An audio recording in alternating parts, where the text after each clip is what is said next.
میرے محترم دوستوں، بزرگوں، عزیزوں، دنیا کے اندر آنے والا ہر انسان دو چیزوں کا محتاج ہے۔ ایک، اس کے پاس علم ہونا چاہیے کہ وہ دنیا میں کیوں آیا ہے اور کس مقصد کے لیے آیا ہے، اور دوسرا، انسان تربیت کا محتاج ہے کہ جو علم حاصل کرتا ہے وہ علم کے اثرات اس کی زندگی میں بھی نظر آنے چاہیے، وہ علم، وہ معلومات اس کی زندگی میں بھی ہوں۔ اسی کا نام تربیت ہے۔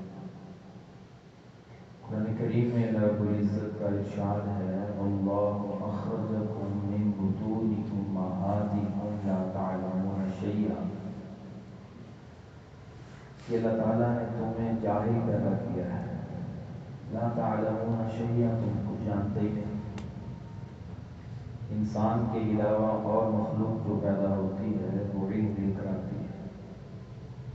چڑیا کے بچے کو اڑنا کوئی نہیں سکھاتا، بکری کے بچے کو چلنا کوئی نہیں سکھاتا، سانپ کے بچے کو رینگنا کوئی نہیں سکھاتا، علم لے کر آتے ہیں۔ لیکن انسان دنیا کے اندر بغیر علم کے رہتا ہے۔ اسے علم بھی چاہیے اور اسے تربیت بھی چاہیے۔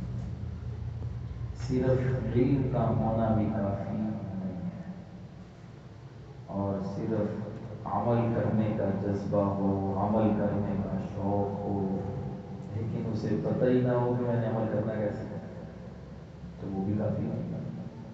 کتنے عبادت کرنے والے ایسے تھے، ان کے اندر عبادت کا بڑا شوق اور جذبہ تھا، شیطان نے علم نہ ہونے کی وجہ سے چند منٹوں میں گھوڑا کر دیا، چند منٹوں میں گھوڑا ہوا، کیونکہ عبادت کا جذبہ، شوق، عمل کا شوق، لیکن علم نہیں تھا، شیطان کا شکار ہو گیا۔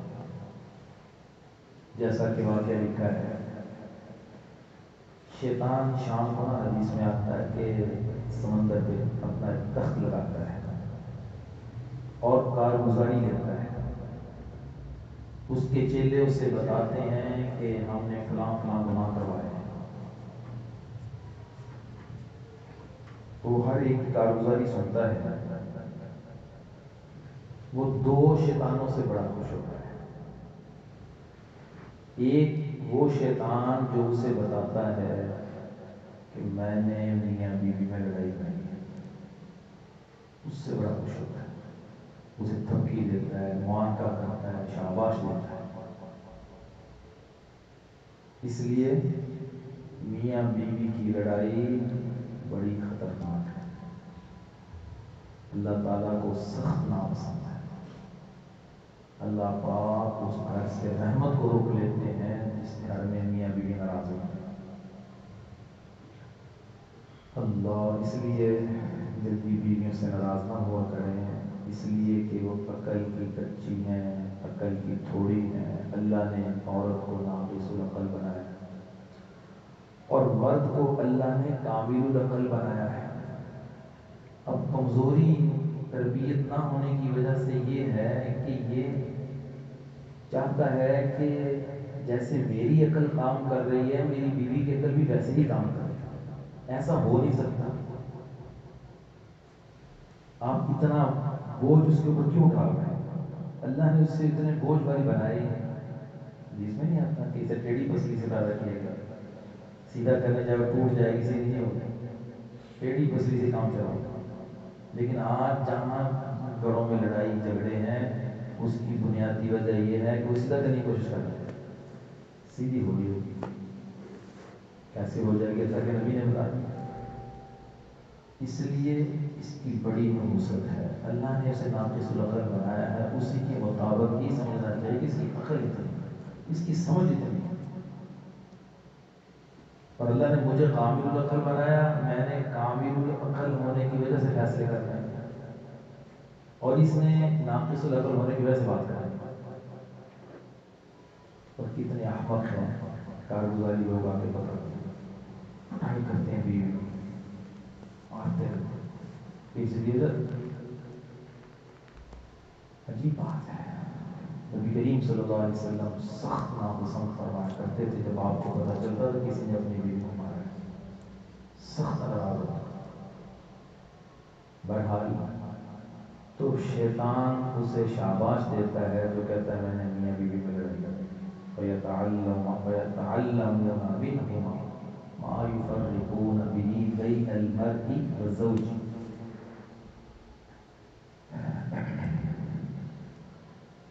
اور شیطان خوش ہوتا ہے جو شیطان اسے آ کر بتاتا ہے کہ میں نے ایک طالب علم کو مدرسے جانے سے روکا ہے, اس سے بڑی شاباش دیتا ہے اور بڑا خوش ہوتا ہے. دونوں کام بڑے نقصان ہوتے ہیں. میاں بیوی کی لڑائی سے گھر تباہ ہو جاتا ہے, گھر کا سکون اجڑ جاتا ہے. اور مدرسے سے کسی انسان کو روک دینا, طالب کو روک دینا, اس سے بڑا نقصان ہے. علم نہیں ہوگا تو جہالت آئے گی, تربیت نہیں ہو سکے گی تو انسان گمراہی کی طرف چل پڑے گا. اللہ جب تربیت ہوگی انسان کا دل نرم ہو جاتا ہے, پھر اس کو بڑا احساس ہوتا ہے, اس کو کسی کی تکلیف برداشت نہیں. ذکر کی برکت, اگر ذکر صحیح ہو تو اللہ پاک ایسا دل نصیب فرما دے. حضرت جی رحمۃ اللہ علیہ تشریف فرما تھے, گھر سے کھانا آیا, حضرت نے فرمایا کہ فون لے لاؤ, فون میں لایا, فرمایا کھانا آپ کا بڑا اچھا بنا ہے, فون بند کر دیا. کچھ دیر کے بعد کپڑے استری ہو گیا آگے گھر سے, فرمایا گھر فون لگا, پھر فون میں لایا, فرمایا ماشاء اللہ کپڑے بھی آپ نے بڑے اچھے سے کیے ہیں.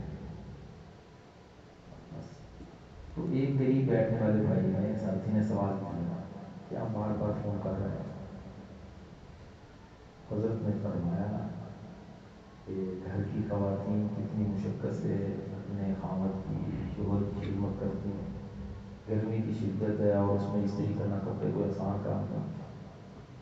یہ کون رہے گا جس کو احساس ہے, جس کو احساس نہیں ہوتا ہے, یہ ذمہ داری ہے کہ جنہیں کرنے ہو میں کرنے, میں وہاں پہ ہوں, انہیں نہیں کرنے.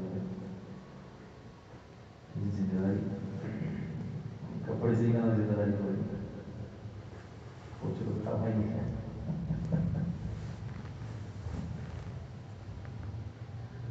ایک بھائی پریشان آئے, پڑھے لکھے سے دنیاوی اعتبار سے, کہنے لگے مجھے بڑی پریشانی ہے, میں نے مشورہ کرنا ہے, بتائیے. کہنے لگے میری بیوی نا میری ماں کے برتن نہیں دھوتی, جس برتن سے میری ماں نے کھایا ہوتا ہے نا وہ نہیں دھوتی, کہتی خود دھو, میری ذمہ داری ہے. پوچھو کس لیے مسئلہ, کسی مولانا سے. تو ایسے ہی کہ میں نے کہا بات تو ٹھیک ہے, پھر پریشانی بڑی بات ہے. میں نے کہا میں آپ کو اس کا حل بھی بتا دیتا ہوں.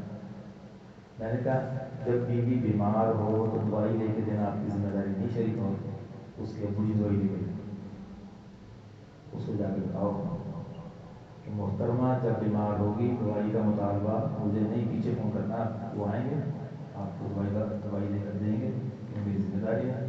پوچھو کسی سے فون کر کے مسئلہ سیدھی ہو گئی. پتہ چل گیا یہ تو مفتی صاحب نے صرف فتویٰ نہیں بتایا, ساتھ ذرا حل بھی بتایا. اس کو کہا کہ اگر میری ماں کے برتن ہی دھوئے تو دوائی بھی نہیں ملے. سارے کام اصولوں سے نہیں چلتے, اخلاق سے چلتے ہیں. اصول ترازو لے کے کھڑے ہو جائیں, یہ میری ذمہ داری نہیں, یہ میری ذمہ داری نہیں. کہتے ہیں وہ جماعت تبلیغی جماعت کے ساتھ بھائی گئے اور انہیں اللہ پاک نے ہدایت نصیب فرمائی. انہیں شوق ہوا کہ میں کسی عالمہ سے شادی کروں تاکہ گھر میں دین آئے, گھر میں بیٹی نہیں ہے. تو شادی ہوگی اس کی عالمہ صاحبہ سے. تو عالمہ صاحبہ نے کچھ وقت گزارنے کے بعد مطالبہ کر دیا تو مجھے الگ کر دیا. میں اس مطالبے کی حق گزار ہوں, کسی سے مسئلہ پوچھیں میں مطالبہ کر سکتی ہوں, مجھے گھر لے کر دینا آپ کی ذمہ داری. وہ بڑا پریشان ہوا کہ میں نے گھر کے ماحول کو بدلنا تھا، نیا مسئلہ کھڑا کر دیا، خوب چل عالم نہیں تھا، یہ بھی بڑا مسئلہ ہوتا ہے۔ اب وہ مسئلے سنائی، تو وہ ایک مولانا کے پاس گیا کہ میری بڑی پریشانی ہے، مجھے کیا بتائیں؟ وہ کہتے ہیں مسئلہ میں نے پڑھا ہوا ہے، آپ کی ذمہ داری ہے مجھے گھر الگ لے کے دیں۔ میں نے تو شادی سنگی سے کی ہے کہ گھر میں دین آنا۔ اللہ، تو انہوں نے کہا ٹھیک ہے، اس کا مطالبہ جائز ہے، باقی اسے الگ گھر دینا آپ کی ذمہ داری ہے، لیکن اس کے ساتھ ایک اور بات یہ بتائیں کہ ٹھیک ہے میں آپ کی جو آپ کا جو حق ہے الگ گھر لے کے دینا وہ میں لے کے دینے کو تیار ہوں، لیکن میرا بھی حق ہے کہ میں دوسری شادی کروں، یہ بھی تم کسی سے پوچھ لو۔ مولانا صاحب حال بھی بتا دیا، انہوں نے کہا ٹھیک ہے جی، گھر گئے، بات کی کہ آپ کا مطالبہ ہے، انشاءاللہ آپ کا یہ کا انتظام کرتے ہیں، کیونکہ آپ کا حق ہے، تو دوسری شادی بھی میرا حق ہے، پوچھ لو کسی مسئلہ۔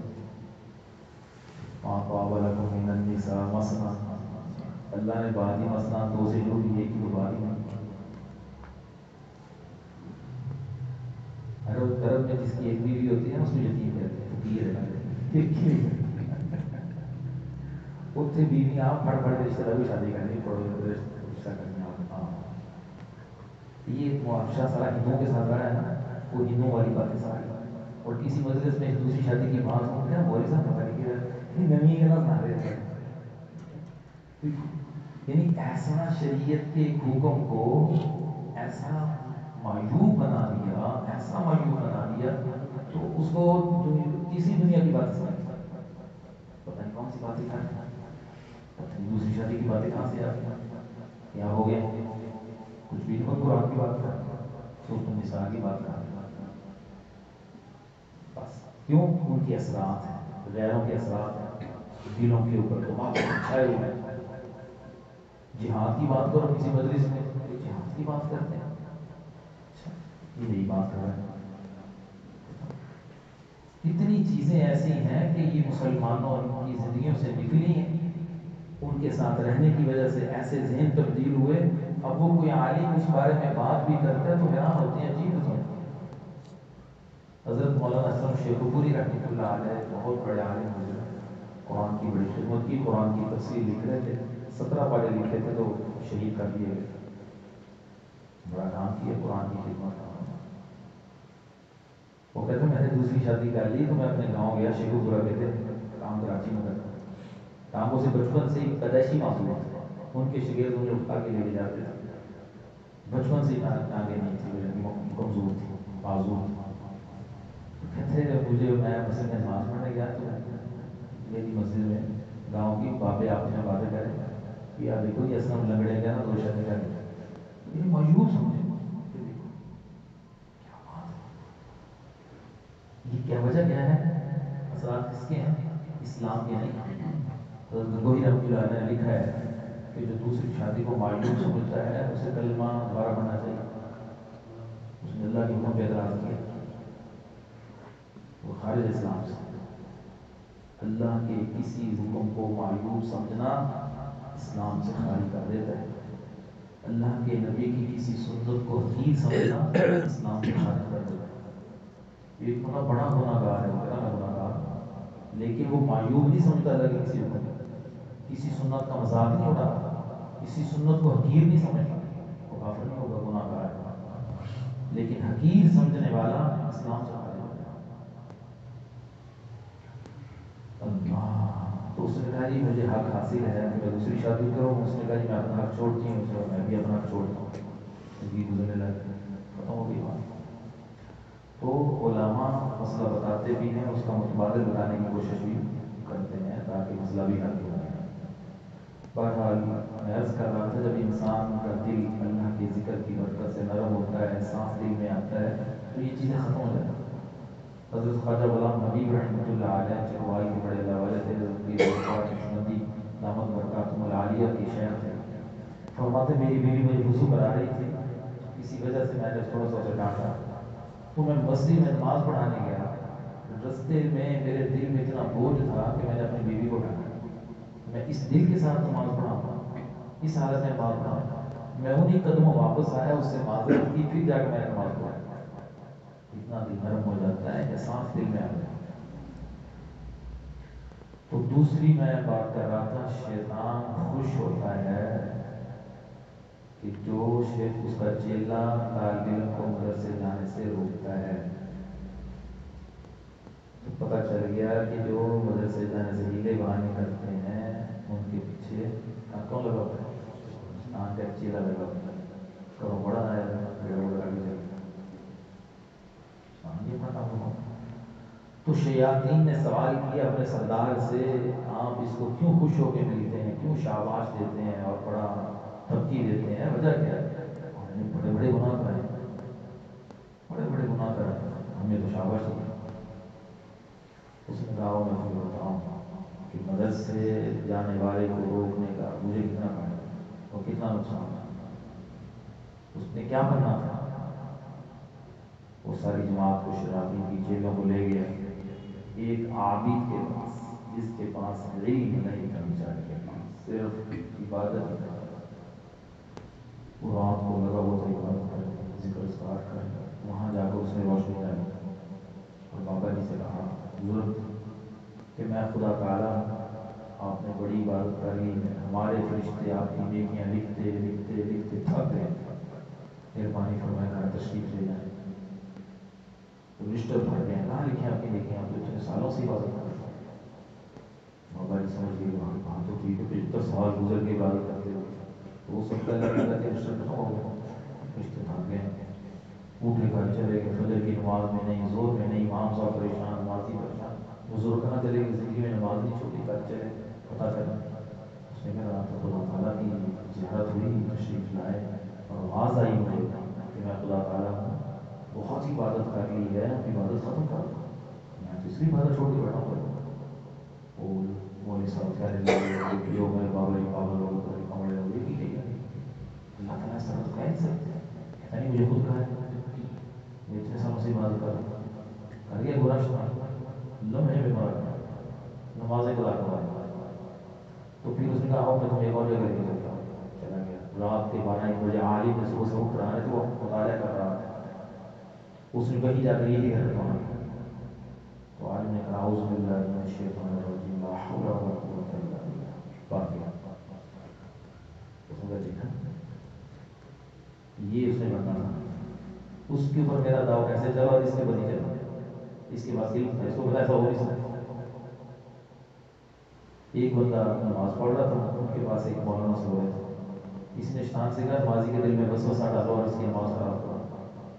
اس نے کہا میں تو یہ کام کر سکتا ہوں، لیکن جو ساتھ لیٹا پڑا ہے اسے ڈر لگتا ہے۔ اسے کیوں ڈر لگتا ہے؟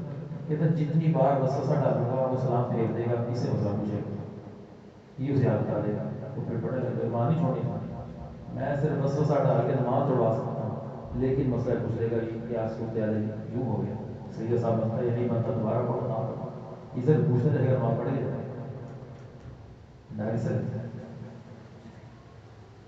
تو عرض کر رہا تھا، کیا عرض کر رہا تھا کہ انسان کو ظاہری علوم بھی سیکھنے پڑتے ہیں اور باطنی علوم بھی سیکھنے پڑتے ہیں۔ ہر انسان دنیا میں آنے والا دونوں علموں کا محتاج ہے۔ ظاہری علوم کی بڑی مہارت ہے، بڑا علم ہے، عمل نہیں۔ حضرت مدینہ رحمۃ اللہ علیہ فرمایا کرتے تھے یہ علم تکبر پیدا کرتا ہے، جب تک کسی صحبت میں نہیں بیٹھو گے تو علم سے تکبر آئے گا۔ حضرت مدنی رحمۃ اللہ علیہ جب طلباء کو بخاری شریف پڑھا کے انہیں فارغ التحصیل کرتے اور فرماتے کہ ہم نے آپ کو بخاری پڑھا دی ہے، علم پڑھا دیا ہے، اس کی تکمیل کرنی ہے تو تمہیں حضرت مولانا احمد علی لاہوری کی صحبت میں جانا پڑے گا۔ وہاں لاہور جاؤ، شیراوالا جاؤ، دارالعلوم دیوبند کے اکثر فضلاء کچھ عرصے کے لیے عالم بننے کے بعد حضرت لاہوری رحمۃ اللہ علیہ کی صحبت میں آتے تھے، وہاں تربیت لیتے تھے، عاجزی سیکھتے تھے، تواضع سیکھتے تھے، تکمیل وہاں ہوتی تھی۔ تو میرے عزیزو، ظاہری علوم بھی ضروری ہیں اور باطنی علوم بھی ضروری ہیں۔ ایک انسان کو نماز نماز پڑھنے کی تمام ترتیبات کا بتایا، سنت، فرائض، واجبات، سجدہ صاحب، نماز کی پوری اس کی مشق ہے، پورا اس کا ڈھانچہ بڑا مضبوط ہے۔ یہ ہے ظاہری علم، پتہ ہے اسے کہ میں نے نماز کیسے پڑھنی ہے۔ ایک بیچارہ مجھے یہ بھی نہیں پتا، انہیں پتہ ہی نہیں سجدہ صاحب کیسے کرنا، انہیں پتہ ہی نہیں نماز ان چیزوں سے ٹوٹ جاتی ہے، کمزور ہے، ظاہری علم نہیں سیکھتے۔ تو ایک انسان کو ظاہری علوم کا پتہ ہے لیکن اس کے دل میں ریاکاری ہے، اخلاص ہی نہیں۔ اب اسے ظاہری علم تو سیکھا لیکن اخلاص نہیں سیکھا۔ اب بتائیے کہ وہ ظاہری کتنے خشوع و خضوع سے وہ نماز پڑھے اور دل میں ریاکاری ہو، بارگاہ الہی میں قبول ہو جائے؟ مردود ہے۔ بڑے سے بڑا عمل اس کے منہ میں مار دیا جاتا ہے جو مخلوق کو راضی کرنے کے لیے کرتا ہے۔ فرمایا یہ شرک اصغر ہے، اس نے عمل میرے لیے کرنا تھا، یہ تو مخلوق کو راضی کر رہا ہے، تو پھر انعام بھی مخلوق سے لینا چاہیے۔ لوگ بڑے سے بڑے نیک عمل کر کے اللہ سے بھی لینا چاہتے ہیں، دنیا میں بھی تعریف چاہتے ہیں، دنیا میں بھی تعریف چاہتے ہیں۔ ایسا نہیں ہوگا، ایک جگہ سے ملے گا، یا تو دنیا میں تعریف اور واہ واہ کرواؤ یا پھر آخرت میں اپنے اللہ سے اس کا بدلہ لینا۔ لیکن بل آخرت خیر و ابقا، آخرت زیادہ بہتر ہے، وہ باقی رہنے والی ہے۔ تو یہ چیز سیکھنی پڑتی ہے کہ میرے دل میں اخلاص آ جائے۔ حضرت تھانوی رحمۃ اللہ علیہ کے خلیفہ تھے، شیخ الاسلام صاحب کے پیر و مرشد تھے، حضرت ڈاکٹر عبدالحی عارفی رحمۃ اللہ علیہ، بڑے اللہ والے تھے۔ تو وہ فرمایا کرتے تھے ہماری محنتوں کا مقصد زاویہ نگاہ کو بدلنا ہے، بس کام تم نے یہی کرنے جو کر رہے ہو، ہماری محنتوں کا مقصد نگاہ بدل جائے۔ پہلے بھی گھر میں سامان لے کر آتا تھا، کس لیے؟ بیوی بچوں کے لیے، گھر کے لیے۔ اب ہم نے محنت سے اس کی نیت بدلی کہ میں گھر میں اس لیے لے کے جا رہا ہوں کہ میرا حق ہے، میری ذمہ داری ہے، اللہ کے نبی صلی اللہ علیہ وسلم نے مجھے یہ عمل دیا ہے، اس لیے میں لے کے جا رہا ہوں، یہ ثواب بن جائے گا۔ پہلے اپنے بچے کو فرماتے تھے، وہ پیار کرتا تھا اپنے دل کے سکون کے لیے، اٹھاتا کھلاتا، لیکن جب محنت ہوئی اس کی نگاہ، زاویہ نگاہ بدل گیا، اب وہ بچے کا بوسہ لیتا ہے، اس لیے میرے نبی بچوں سے پیار کیا کرتا ہے۔ اب اس کا بچے سے بوسہ لینا اور پیار کرنا عبادت بن گیا۔ پہلے وہ کھانا کھاتا تھا اپنی جسم کی طاقت کے لیے، اب وہ کھانا کھاتے نیت کرتا ہے کہ میرے مولا میں اس لیے کھا رہا ہوں، میرے اندر طاقت پیدا ہوگی، میں تیرے راستے میں جہاد کروں گا، میں تیری عبادت کروں گا، میں علم حاصل کروں گا، میں محنت کروں گا تیرے راستے کی۔ کھانا کھانا عبادت بن گیا۔ پر ہماری محنتوں کا مقصد یہی ہے کہ انسان کی نیت بدل جائے، اس کی سوچ بدل جائے، اس کا زاویہ نگاہ بدل جائے۔ ابھی بچے نے جو نظم پڑھی ہے اس میں کہا کہ صحابہ جیسا یقین اگر مسلمان کو آ جائے تو پھر یہ دین اللہ کی زمین پہ نافذ ہو جائے۔ آج وہ یقین نہیں آیا، ابھی تک نہیں آیا، دل کمزور، یقین کمزور ہے، اس لیے تو ساری زندگی سنت کے خلاف ہے، اور موٹی موٹی سنتوں پہ، مسواک والی سنت، چھوٹی چھوٹی سنتوں پہ عمل کرتے ہیں۔ جب بات آئے گی غمی کی، جب بات آئے گی خوشی کی، سنت سب پیچھے، آگے ہے غیروں کے طریقے۔ تو پتہ چل گیا کس کے ابھی یقین کمزور ہے۔ اگر یقین مضبوط ہوتا تو پہلے اعلان کرتا کہ میرے گھر میں ہونے والی شادی میرے نبی کی ترتیب کے مطابق ہو، میرے نبی کی سنت کے مطابق ہو۔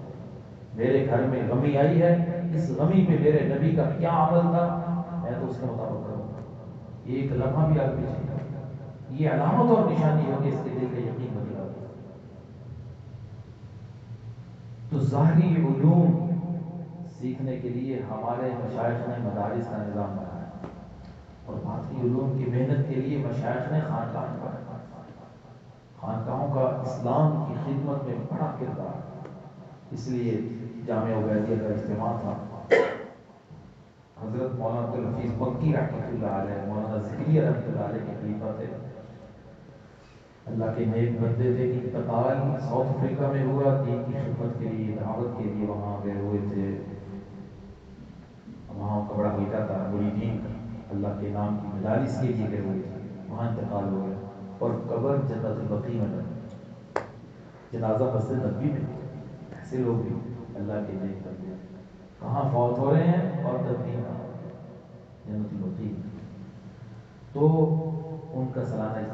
پہ بے بیان تھا خانقاہ اٹھنی، ان کی بات تھی بڑی کئی سالوں سے میرے دل کے نقش. انہوں نے فرمایا کہ دین کے جتنے بھی شعبے ہیں سب بہت مبارک ہیں، بہت مبارک ہیں. جتنے بھی دین کے شعبے ہیں، تبلیغ ہے، مساجد ہیں، مدارس ہیں، مراکز جہاد ہیں، یہ ختم نبوت کے مراکز ہیں، ناموس صحابہ کی جماعت، سب مبارک، سب سے دین کو بڑا بڑا. کوئی دین کی چوکیداری کر رہے ہیں، کوئی دین کو کھلا رہے ہیں، سب مبارک. لیکن فرماتے تھے میں یہ کہتا ہوں کہ سارے دین کے شعبوں سے وابستہ افراد خانقاہ کے محتاج ہیں، خانقاہ کے محتاج ہیں، اس لیے کہ سب کو تربیت چاہیے. اور تربیت کا جو نظام ہمارے مشائخ نے خانقاہی راستے سے دیا کہیں اور نہیں. اس لیے تاریخ اٹھائیں، جتنی تحریکیں اٹھیں، جتنی جماعتیں اور کام کیا، سب کے جو بڑے تھے وہ سب خانقاہوں کے تربیت یافتہ تھے. سید احمد شہید رحمۃ اللہ علیہ کی تحریک سے سب واقف ہیں، کتنا بڑا مجاہد انسان تھا. شاہ اسماعیل شہید رحمۃ اللہ علیہ یہ کہاں کی تربیت یافتہ تھے. تحریک ریشمی رومال کے بانی شیخ الہند رحمۃ اللہ علیہ کہاں کی تربیت یافتہ.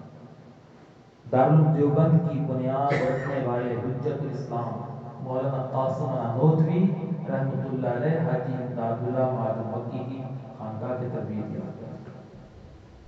مولانا الیاس رحمۃ اللہ علیہ، اللہ کروڑوں رحمتیں ان کی قبر پہ نازل فرمائے.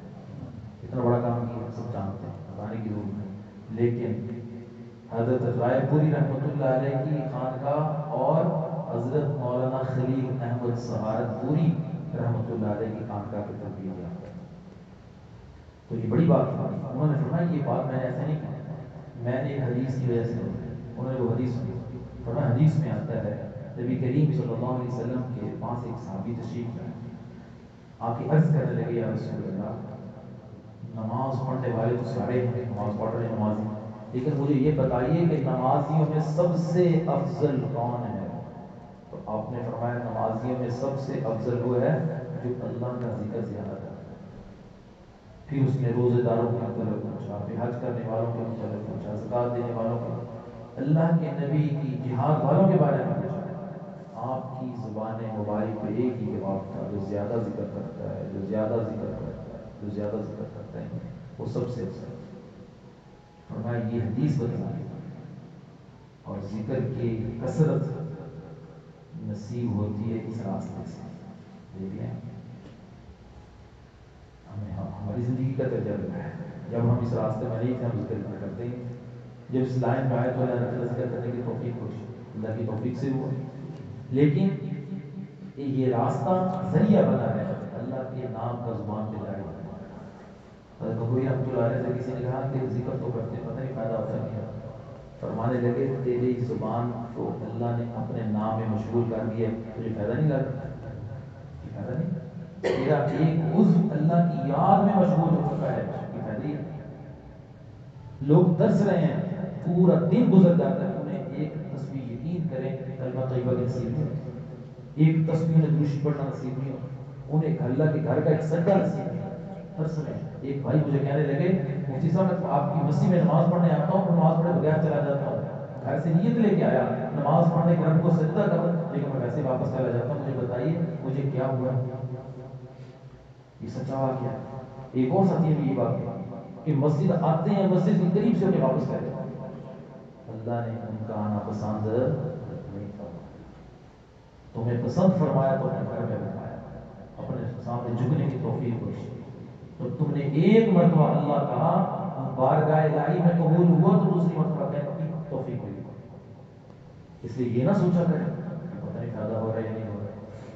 اللہ کا نام کا فائدہ ضرور ہوتا ہے، لیکن کبھی انسان کو زندگی میں جلدی محسوس ہونے لگ جاتا ہے، کبھی کچھ دیر کے بعد محسوس ہوتا ہے.